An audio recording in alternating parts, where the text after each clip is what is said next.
मौत क्या चीज़ है? मौत के बाद क्या हमें दोबारा ज़िंदगी मिलेगी? क्या हमें दोबारा उठाया जाएगा? आज इसी टॉपिक पर बात करेंगे। अस्सलाम वालेकुम वरहमतुल्लाहि वबरकातुहू। रब्बि इश्रह ली सदरी व यस्सिर ली अमरी वाहलुल उक़दतम मिन लिसानी यफ़क़हू क़ौली।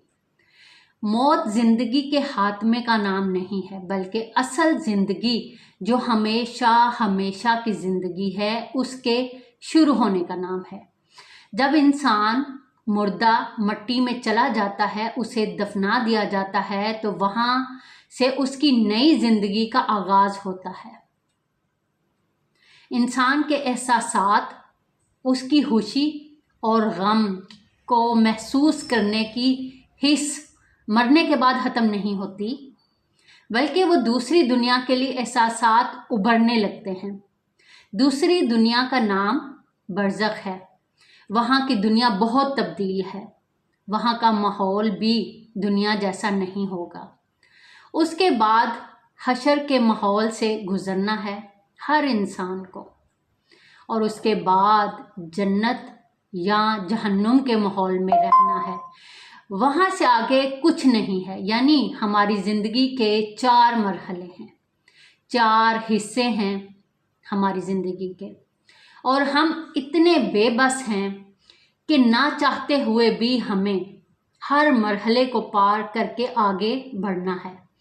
किसी एक मरहले में भी हम रुक नहीं सकते, अपनी मर्जी नहीं चला सकते, क्योंकि सब कुछ अल्लाह तबारक व तआला के हिसाब से बना है।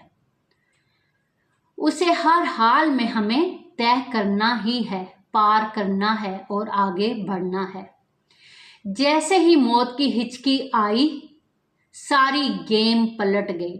आज हमारे बच्चे कितने शौक से गेम खेलते हैं, सारी स्टेजेस को पार करते जाते हैं और आगे बढ़ते जाते हैं। खुश होते हैं कि एक गेम का लेवल जीता है, दूसरे में सब चेंज मिलता है, और कोशिश करते हैं कि उसको भी विन करें।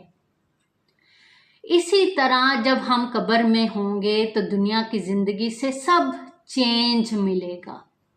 कब्र में तन्हाई है, कोई अपना नहीं सवाए अपने नेक अमाल के। कोई अपना नहीं होगा उस वक्त, ना माल, ना औलाद, ना कोई कीमती चीज़, ना कोई हमारी पसंदीदा चीज़ जो दुनिया में हम सोचते थे बस हमारे पास ही रहे, ये चीज़ हमारे पास ही रहे, इधर उधर ना हो। तो कब्र में हमारे पास कुछ भी नहीं होगा, और ना मालूम कितने साल उस कब्र में रहना है, हज़ारों साल, और फिर अगले मरहले की तरफ चल पड़ना है। तो साबित हुआ कि मौत ज़िंदगी के खात्मे का नाम नहीं है, बल्कि असल ज़िंदगी के शुरू होने का नाम है। बेशक तो कदम बढ़ाएं उस रास्ते की तरफ जिस पर चल के हम अपनी ज़िंदगी की हमेशा की ज़िंदगी को पुरसुकून बना सकते हैं। बेशक तो अल्लाह ताला से दुआ करते हैं कि अल्लाह पाक हमें अपने नेक और महबूब बंदों में शुमार फरमाए, और हमें दुनिया में रह के आखिरत की तैयारी करने वाला सच्चा पक्का मुसलमान बना दे। आमीन या रब्बुल आलमीन। आज के लिए इतना ही। जज़ाकल्लाह खैर।